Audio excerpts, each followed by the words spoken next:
All right, ladies and gentlemen, I don't want to take much of your time. Please put your hands together as I invite. This man has been training, this gentleman has been training for the past 1 month, since Mandamano time.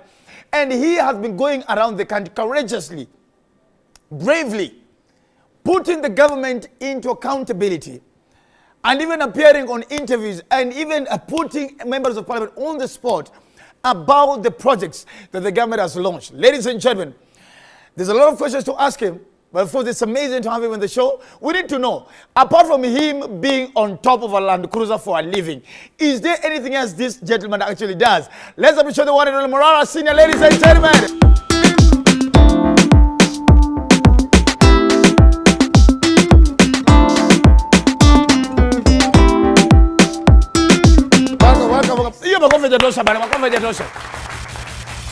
Morara Senior, sir. Yes. How are you? Very well. The question has been, first of all, are you a lawyer? Yes. You're a lawyer? Yes. I went to Kenyatta University School of Law. Kenyatta University School of Law? Yes. Yes. Which year, what? I joined in 2014. 2014? Yes. So now you're now proceeding to become an advocate? I cleared high school. No, I'm not interested in being an advocate. Why? This is the first time I'm hearing this. I think the life has already moved faster. I already have more important things that I'm doing. Advocates want to be like me, but I don't want to be like them. Wow. So if I go to Kenya School of Law to want to be an advocate, I'll be walking backwards, not forward. Wow. Have they tried talking to you, probably trying to get your brains and your expertise in some things at the Law Society of Kenya? Have they gotten attention of you? The Law Society of Kenya has enough brilliant lawyers. I believe I know the law very well myself, but it's just that I'm not interested in practicing the law, more especially in the courts. I can practice the law as I'm doing it now, through civic education, breaking down information for people. Because you see, when you are a lawyer, it basically means you are a person with the legal knowledge. True. That is just it. But when you are an advocate, it means you are allowed to appear before court and defend a client. Yes. But I don't think that is something I'm very focused on right now. Right now, I'm just focused on civic education and opening up good governance. There's something you say very profound that has been trending over the internet. Yeah. And you say that when the white man came, he translated the Bible in every dialect. Yes. But the Constitution of Kenya until today has not been translated into another dialect apart from Swahili. Yes. What do you have to say about that, bro? That really got me. That got me a nice one. It is all about the weaponization of religion to keep population stupid. They use religion as a way of keeping people subservient to their own interests, and so that they keep looting from the people. It's a way of telling people that, you see, we are chosen by God, we cannot be questioned.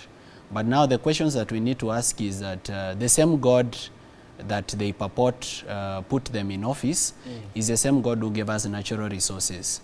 Where our natural resources being mined and taken to foreign countries to build foreign countries without any benefit to the people of Kenya. The same God says that he is our Father, that if we ask something from him, he will give. Knock and the door shall be open. Seek and you will find. Consider the birds of the air. They neither reap nor sow, but I, the Lord your God, provide for them. What more can I do for you, my children? Who among you shall ask his father for bread? I like the and Pastor Bishop Morara Senior, here you sir. And who shall ask for bread and be given a stone, or ask for fish and be given a scorpion? So our God is good, and God did not put us on earth to be poor. In fact, the first blessing that God gave us is that we should flourish on this earth and multiply. Multiply means that there is enough for everyone. God put enough gold, enough diamond, enough uranium, enough oil. He put all these resources so that we shall not be sick and not be able to be treated, so that we shall have good roads, so that we shall have good education, so that our children will eat whatever they want to eat, will afford the basic necessities of life. An overflow of providence. Yes, God has blessed each and every one of us. That is why hata jua ikiwaka, inawaka kwa mchawi, inawaka kwa mwizi, na bado inawaka tu kwa mtu mwenye anamwamini Mungu. The never-ending grace of God. So let me ask you, do you feel like our leaders hide behind God? Yes, our leaders hide behind God as a way of making us subservient to their interests where they are stealing from us. And they've misused the church to the extent that now the church is being used to launder corruption proceeds. You find a church owns a beach plot in Diani worth 300 million. A church? You find a church owns a helicopter. See, the pastor must evangelism. You have churches that own private jets on behalf of politicians. There are churches that own malls. There are churches that own very big apartments in very big estates here in Nairobi and even in Mombasa and Elgon View, and these are churches. Well, we don't have a problem with the church investing because the church is a very strong investor in our economy. Yes. Some of the best schools that we have are actually started by churches and Catholic Church. But now we have let me just say, religious entrepreneurs who use the word of God as a way of, amassing wealth, and then the politicians assist them by stealing money from the public. Because the church is unaudited and because the church does not pay tax, it's very easy to own something through the church as a proxy. Whoa. As we continue, it's getting deeper, guys. It's getting deeper. The question has been, because, and I have been watching the Vampire Diaries, and the one that really caught my eye, and I think I actually got a little bit pissed off, is the one, I don't know, ilikuwa kuna barabara flani, there's a road. I think I'll be looking for. Just say what you know about the road. I'll tell you which one. I think you were in the blue counter, the navy blue counter, and it showed the road. The signpost was on this side. The road is barabara iko hapa. The signage was on this side. I'm trying to remember which road it was. Ikumbi Road in yes, constituency in yes. That one. And guys have been asking, is there somebody who is financing Morara? Because bro, you dress very well. You are always on top of that Land Cruiser. And guys asking, nani anapatia umse do? Is this guy being funded? Okay, before I even started, I myself, I had my own stuff. It's not that I was completely unable to meet my needs. Yes. God had already given me wealth at a young age, even before I started. Nice. But yes, it's true. I'm funded by the people of Kenya. The people of Kenya send me 10 bob, others 50 bob, others 100 bob. Some send me from abroad, 1,000, 2,000, 1,500. It is true, people have been sending me some money, and that is how I afford to go around the country from county to county. I've gone to 19 counties now. I still have some work to do. It's a very long stretch because... you've only started? I've only started. I'm not even halfway through my journey. How many projects have you done? So have you fact-checked so far? So many. The first one was Devki Kinanie Road. It begins off Mombasa Road. Yes. Goes through Kinanie, Leather Park to Joska. It's supposed to be 25 kilometers. I actually bought a piece of land around Joska with the promise that the road will be I'm sorry for laughing at you. Okay. Now come to think of it. And I'm sure... you are not alone. And since the floods, I'm not even going to check on that chapter because Dr. Ofwenek, you're not alone. There are there are very many people that bought land on that promise. I was like, it was like, Ofwenek, iyo gari itapita hapa. Iyo barabara ni hapa. I'm like, the schools are going to be opened. And then, so I actually bought a piece of land. You actually bought a piece of land on that promise? Yes. I want to get you the correct figures for that road. Yes. Now, this is what happened with the road. The road had been allocated 1.7 billion Kenya shillings. 1.7 billion Kenya shillings. Already the contractor has been paid 238 million Kenya shillings. He is certified to be paid 456 million. So there is a balance of around 200 and something million. So amesema afanyi hiyo kazi paka hiyo 200 million. Na hajaanza. If you go to the ground, it's hopeless. I saw the video. You know, I don't lie. The residents of that area, they themselves, they can tell you. Even the governor of Machakos County lives on that road. If it's dry, it's very dusty, extremely dusty. Unatokanga huko kama unakaa yani. Makeup. If you are going for a job interview, you just lose the job. If it's rainy, huwezi pita. Unaweza fikiri ni barabara za huko Ushago. Matope, there is actually a bridge there for a tributary ya River Athi that you can't cross. What? When it has rained, you can't even cross it. Utalala tu mahali huko. So you'll be forced into a sleepover somewhere. So what you're saying is morale has only just started. Then next I went to Olkejuado University. Olkejuado University was launched by President William Ruto in 2018. As a deputy or as the president? As a deputy president then. Yes. It was allocated by the county government of Kajiado 600 million. To date, nothing has started. It's a tombstone, it is grass, and to make it worse. Unajua wezi wawe na adabu. Unajua napenda wezi wa Nairobi kwa sababu hata wakikuibia simu wanakupea line. Hata wakikuibia pesa wanakupea 50 bob, wanasema itakutosha paka kwenu. Wezi wenye wako kwa serikali, they steal everything. Even the gate that was there on the day of the launch is not there. Even the fence. Mtu ameiba hadi fence. Hapo kwa Kajiado umenigusa. Wewe ni Kajiado. I left Olkejuado University. I went to Ngong Sports Complex. It was allocated, I think, 198 million. Already the contract has been paid 50 million. What? Nothing. Ni nyasi, hata niliongea na mavijana wenye wanacheza games hapo. They have been trying to clear the bushes, but you cannot use it. That sports complex. Na ni kitambo ili allocatiwa ido. Okay? I left that place, I went to Tuala Sholinke Road. When you leave Masai Lodge, you come through Nazarene. I know it. Ile ikuje toke kuna mahali mpaka hapo inaitwa Olosirgon. Yes. Olosirgon in Masai is the land of zebras. Wachana na Ololo Itigosh. Ololo Itigosh iko huko barabara Pipeline Road. There is Olosirgon there. The land of zebras. Olosirgon, from Olosirgon to Ngurunga to Sholinke all the way to Kitengela, it was allocated money under what we call the road maintenance levy. So wakati unabuy fuel kwa petrol station, kuna do unakatangwa. Like you pay more for fuel juu kuna kalevi hapo ya ku-maintain barabara. So waliallocatiwa do ya ku-maintain barabara. Kuna kitu. You should see it. Hadi residents wa hiyo area walini-add kwa WhatsApp group. They've been contributing to try and maintain the road. Sahi wame-contribute 400k. Wanajaribu kununua What can 400,000 do for road construction? Very little. Totally nothing. Very little. Let's move a little bit, deviate a little bit away from that. The new cabinet was sworn in the other day after vetting by the parliament, and His Excellency the President now brought in the new cabinet. Yeah. Do you have faith? Who do you think is the most useless of them in the list? Without fear. This is just a political awardee and that's it. And this one will not deliver anything at all. We must begin with the former governors.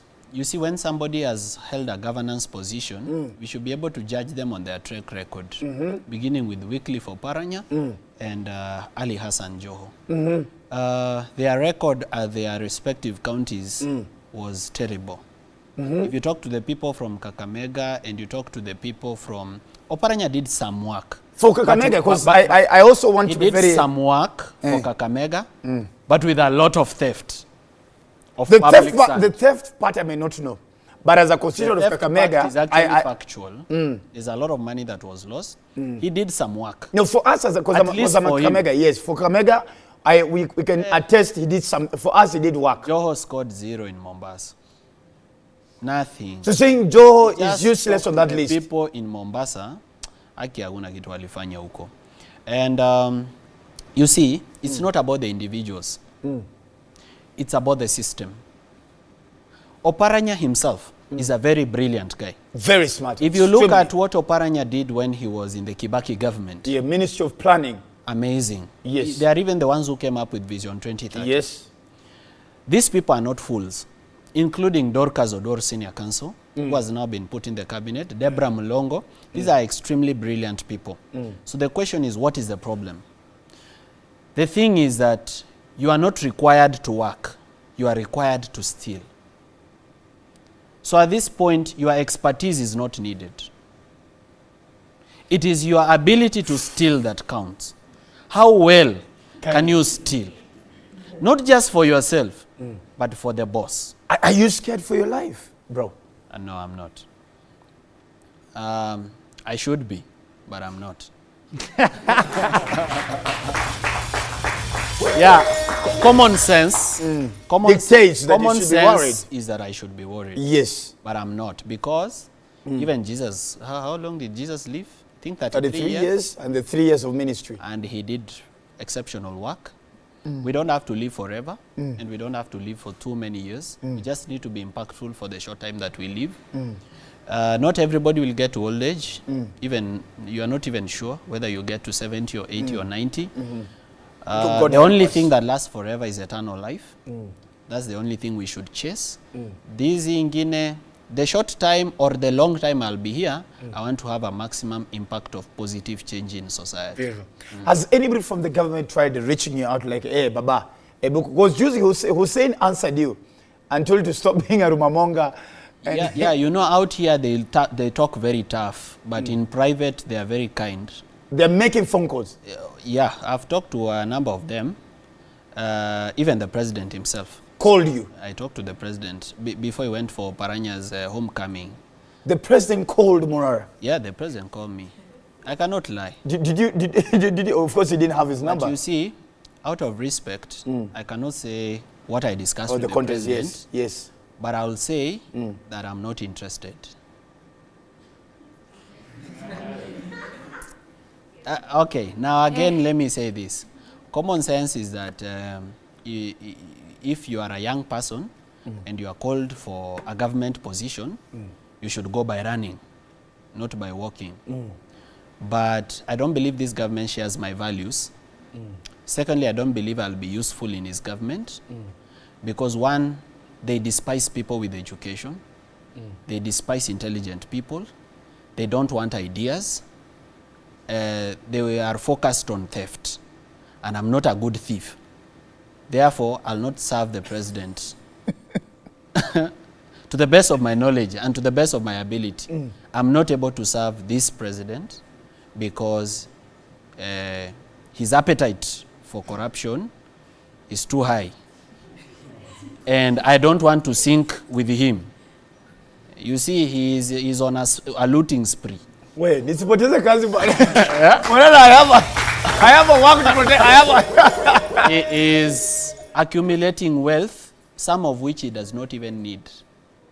And I don't want to join him because that's not my future, that's not my destiny, those are not my values. There were rumors that you were actually part of his campaign team. Let me just say, I've done a lot of participation in politics. Yes. I was a student leader at the university. I was hired by Jubilee Presidential Campaign Team to draw a youth strategy for them, which I did. So I'm not new Into the political arena. I don't lack political experience. The only thing is, probably I've not been into a government position or into a place where I tap into financing. I've been the back-end strategy guy. Who doesn't talk so much at the front. Andika Tuma email approved is good enough. Me, I create the strategy, then the politicians do it. Back it in finance. Na saa ingine hata tunaoshwa. We are told you will do this work, we'll pay you, but you're not paid. Sometimes we even end up working for free. And hata pesa unapata imetoka. Imagine pesa ya campaign iliibiwa. Pesa ya campaign. People can attest. I was not alone. I was not alone. I was with my friend Mike Kebaso, who now works for the office of the DPP. I know. Works for the office of the DPP. I was with the Dr. Boniface Onsongo. I was with Elijah Bogita. I was with Maraga, and many other people. And we drew a strategy for Jubilee Presidential Campaign Team. Yeah? No, Kenya Kwanza Presidential Campaign Team for 2022 for the youth. We mapped out, we explained the challenges, we explained the demographics, we explained the youth attitudes, we did the research, we did the data collection, quantitative and qualitative analysis. We advised them in the boardroom, pale. When Ruto was the deputy president, in that boardroom, we did a presentation hapo. Yeah, the current National Land Commission chair Gershom Otachi was there. He can confirm. The late Ambassador Ken Osinda, unfortunately, has passed on. He would have confirmed. We were there in that boardroom and we showed them this is what they can do. We were ready to execute the strategy. Money was withdrawn from the presidential campaign team. ikaibwa. You see, this is how even presidents lose an election. Unapata umeweka manyang'au kwa presidential campaign team. They are just planning on how to steal the campaign money. Unaonanga vile mtu wako kwa WhatsApp group ya funeral, anangoja pesa ya matanga aibe. Yeah, man. Unaona? Anapotea na pesa ya suppliers, sijui mtu wa tent hajalipwa, sijui mtu wa transport. Lakini Morara, before tuende on a break, si wewe ulichukiwa sana high school? High school gani? Ulienda high school gani? Mbili. I went to Maseno School. Then I went to St. Francis Gekendo. Gekendo. Si walimu walikuwa nasumbuka sana? Walimu walinipenda sana, lakini kuna wenye hawakufurahia. Putting them on check. There are some that didn't enjoy. Kuna gunia 3 ya mahindi iliwekwa. That's how I left Maseno School. I was expelled because of things like this. Hiki mbele hujaanza tayari. But let me tell you. Shikilia kwanza nende highlights. Ladies and gentlemen, the fact checker himself. Morara Senior live in the studio, Dr. Frege tonight. Nakwambia bro, unajua nina familia ya kufeed. Haki ya maka inie. We'll see after the short break. Wababa kofi yake, ladies and gentlemen.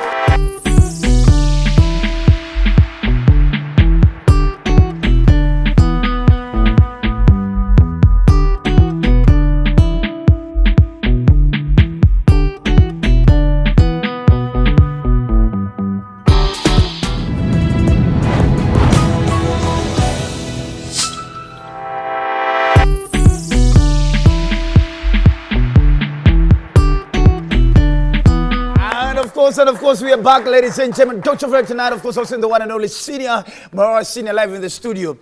You're saying you were expelled juu ya hii kimbelembele ukafukuzwa Maseno. I left Maseno School, but I left with my head high. For the 2 years that I was in Maseno School, I did an exceptional job. Nimeleta trophies mingi za drama and music. Nimeleta mingi za drama and certificates.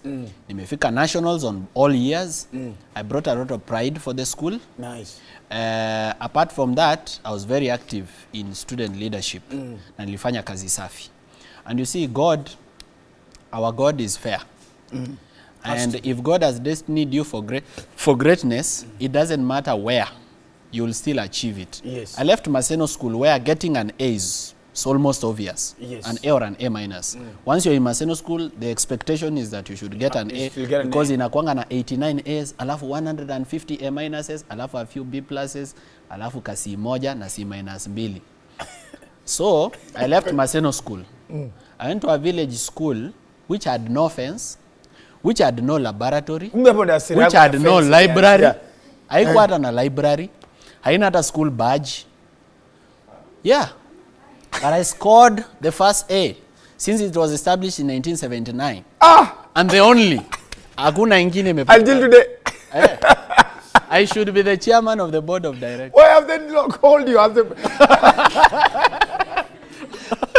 Are you a stubborn man? Are you a stubborn? Do you feel like... No, me, the first thing is that I'm straightforward. When I want something, I want something. Nona mimi hata my wife. Hatuku date for a long time. Morara is married. Yeah. Morara is married. For the last 6 years.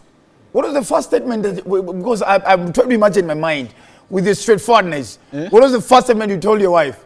No, now that is not the, let me tell you. Unaona my wife? I married her after 1 month of dating. We met around 20th of August. By around 20th of September. Napenda vile unafanya hivi, tulikutana. Just 1 month and I told her, Teke fanya hivi. Called nikamwambia akuje na mizigo yake. Come with your luggage. You saying after 1 month of meeting? Yeah. Huyu tulipatana tu 20th August. 1 month later nilikuwa nimemoa. 20th September you were living together. Si ndio, she had already moved to my place. Kwa single room tayari tumeanza life. What was the magic? Please, we need to share with the young man. Huyu ni mtu sahi, relationship yake inaenda kuchapa elections 2. Oh yes. Huyo ni nini umetenga? Kuna kitu umetenga. Umepanga. Wapi? What is the magic? Share with the young men. What is the magic? Because I feel like our young men are struggling. Young people, I'm not old. I'm 28 years now. But what I can tell them is that the earlier you begin, the better. I know the economy is tough, and sometimes you think about these other partners. Love, coexisting, cohabiting, marriage. This person that you're bringing on board, what are you going to feed them? How are you going to pay bills? But that is not for you to worry. Only do what is humanly possible and allow God to do the rest for you. It's not your business to think about what you will eat or what you shall wear. The Bible says, don't be worried for what you shall eat, nor what you shall wear. I will provide it for you. So don't worry. I know there's that worry. There's the pressure. The ladies, you see them, the ladies are not making it easy for the young men. I don't have a job. How am I moving into this relationship? Sometimes the ladies are worried that what am I bringing on the table? I'm just coming to be, to be dependent. But the truth is this: you can be a lady, you can be a millionaire, you can come into the relationship thinking that now that because you've come out with your own property, it's going to be a mutually respective relationship, and it doesn't turn out that way. There is no formula for marriage. Every person, their marriage will work differently. What works for you may not work for me, and what works for me may not work for you. True that. But what you need to do is, first, you need to have a common vision. You need to have things that you're doing together. Wow. Things that make you talk even when you are angry. Because you see, when you have projects that are running together, those projects make you talk. Whether you like it or not. Fundi ameleta simiti 10 hapa. Nifanye namna gani? Mliamka asubuhi amuongeleshani ndio, lakini sasa fundi ameleta simiti. Sasa mtafanyaje? Sisi inabidi hata kama tumetoka mfriana, we have to talk. Sisi hata sifikiri tunakosananga. Because we have so much to talk about and so much to plan that there is no time for conflict. Borana pia umepanga. Pia umepanga kwa nyumba yako.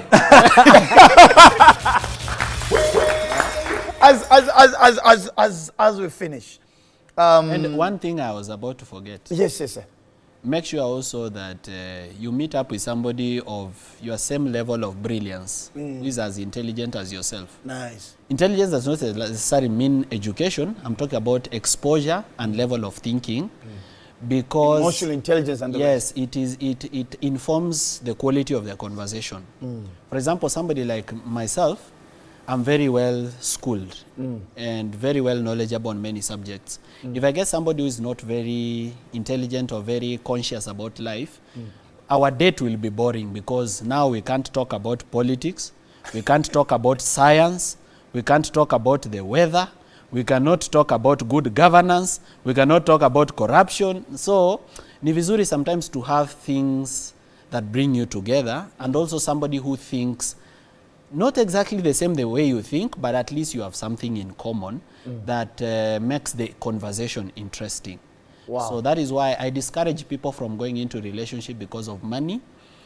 Money is a very unreliable factor in life, because today Morara naeza kuwa niko na mali, next week sina. It just takes a big disease, kupata tu ugonjwa tu significant, that admits me at a serious hospital or takes me to India, or an accident, or KRA. It just takes something and you are poor in a week. So sometimes you may meet someone because of what No, slow down, Mara. You can't do that. Did you just sneak in KRA into that? Yeah, the government can impoverish you. The KRA is a disease. The government can impoverish you in a minute.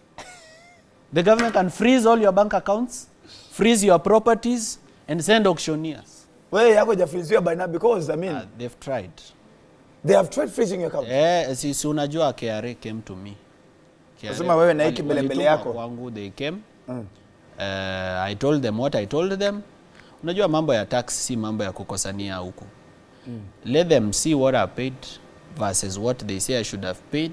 Let us discount. Let us agree to disagree. If we disagree totally, let's go to court. If we agree, the balance nipewe nilipa pole pole ya 30 years. Of which is your constitutional right, of course, to have an agreement of, course, yeah. of payment. Bro, as we finish, thank you so much. Let's deviate a little bit into a little bit more social-like issues as we finish up. When Morara is not disturbing the government and giving the president sleepless nights, all right, when they say Aziad giving sleepless Kenyans, Kenyan men sleepless nights, Morara is literally giving the government sleepless nights. When you're not doing so, what is Morara doing? Do you go Dunda? Dunda, kiasi, some social... Right now, because of security, I cannot. Actually, okay, mi si mtu wa Dunda tangu kitambo. Nachokanga haraka, I cannot party overnight. Haraka. The Kenyan ladies will translate the other way around. Shauri zako.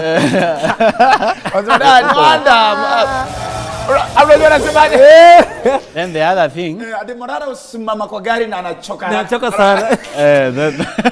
Then my kids, you know, they need me. Yes. We have, you know, because I'm busy, I have to make time for them. Evening waniongeleshe, waseme vile wanataka, niwatengee pia. Nitenge na kupanga na kuzindua na kuwezesha. Vile vile. So because of that, I don't have time for Dunda. And also because of security. You know, the best way to be poisoned is through alcohol. Yes. Because because alcohol, wakati umelewa sasa unajua that's a very opportune moment. Na watasema tu wewe ulienda kulewa ukawekewa mchele. It will not be the government watasema. Yes. So right now I cannot. Huwa sidundi. But I have things I do. Nimeona uko na duka ya furniture. I have a furniture shop. I have a company that makes shipping containers into houses. Nice. And into shops. I shoot.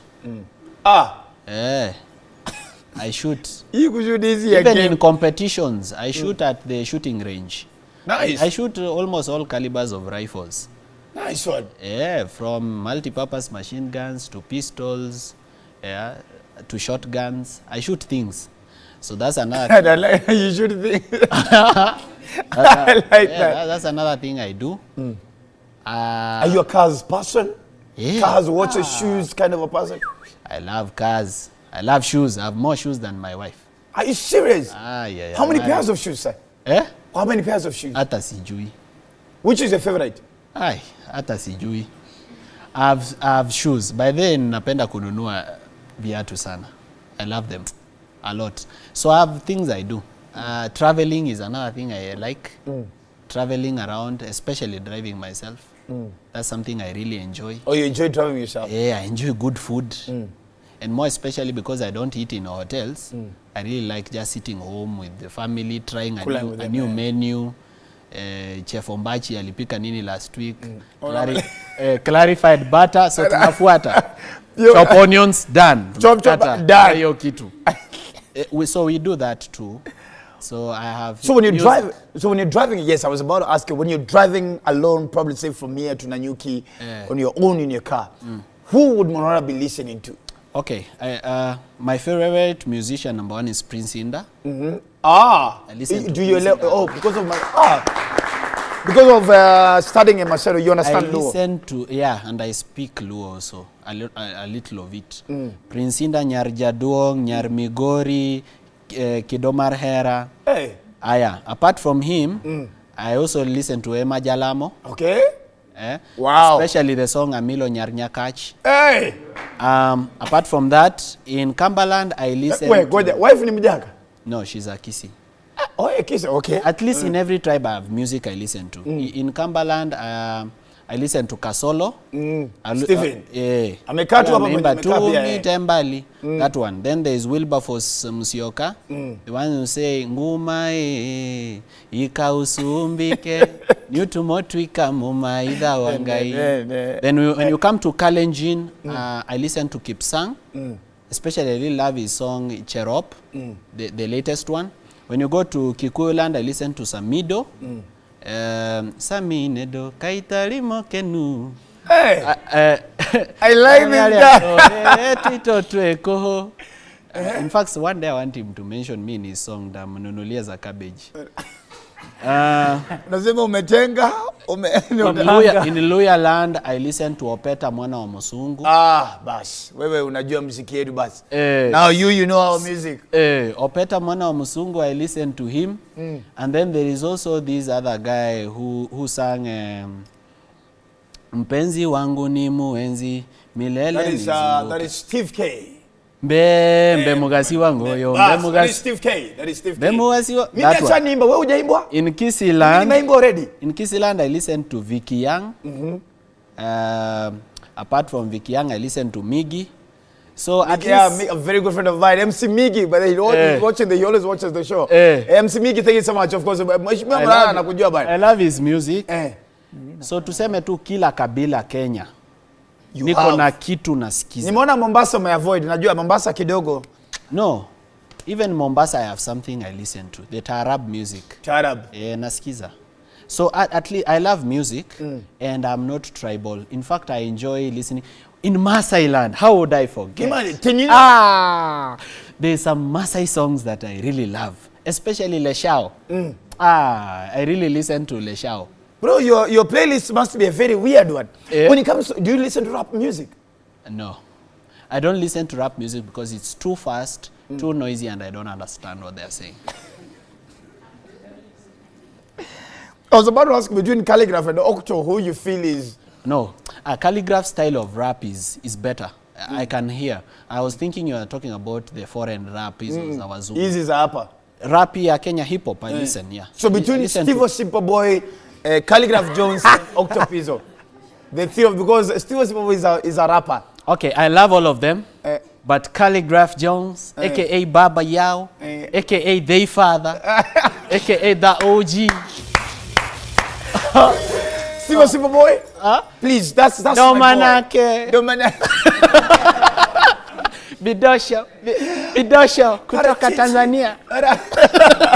Bidosho, wanasema... Your favorite social media lady. There's Azia and Ambare, Vera Sidika. Huda Monroe.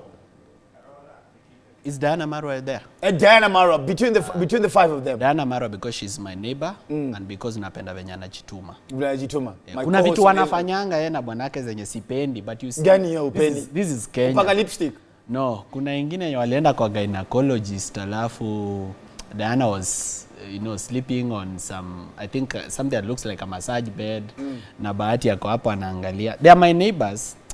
Well, I didn't agree. But I also respect their right to do whatever they want. As content because this is Kenya. We have freedom to do everything. So not mimi nimekuambia Ruto is corrupt. Hiyo ni freedom ndio inanipatia hiyo opportunity ya kusema Ruto is corrupt. Unaona?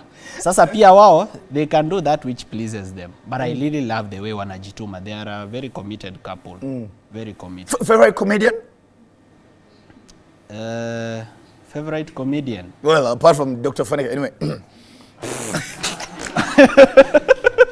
Okay, kwa comedian or content creators generally, comic content creators. Crazy Kena. Anytime. I love that boy. Crazy Kena because he doesn't just entertain. There's always a message behind whatever aspect to it. There's the creativity and there's the message he's driving. Nice. Like he's used his content to transform communities. Nice. And I respect also the way he manages money. Like Crazy Ken, as compared to other celebrities, he has managed fame very well. If I grow to the level I want to grow, I would like to write a book about how to manage success, because I feel success can kill you faster than poverty. Very true. Because most of the people, once they rise and they get a windfall, it gets into them. And TDJX says, ships don't sink because they go through water, they sink when the water goes through them. Yes. So I believe fame sometimes make people run mad. Money, God made man, man made money, and money made man mad. So sometimes when people get fame and money, it just destroys them.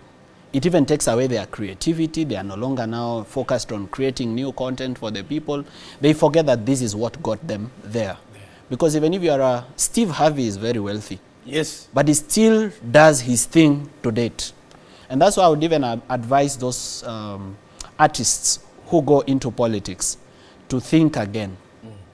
Because in the sea, the whale is the king, together with the sharks. But when they land on land, they die.